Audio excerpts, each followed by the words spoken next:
I'm installing a backup camera for old Mercedes, which doesn't come with it, okay? This is the camera right there, okay? And drill a hole behind the plate on this E-class, okay? And run the wire through the trunk cover, okay? And coming down to here. And go through here, remove these panels, all right? And go through that in the back seat there. And then remove the back seat.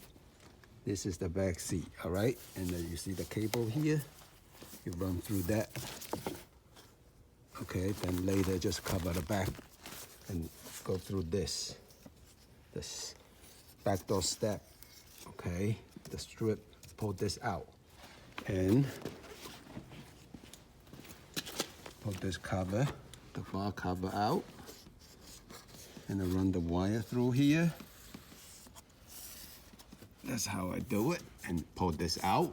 So put the wires in there, goes up, and that's the camera. No, that's not the camera. Camera's still sitting here. The screen's still sitting here right now. I use this kind of push button one, which is a lot easier. Whenever you're ready, you start it. Before you back up the car, you push the button. And you hit that. Bingo, it worked. All right.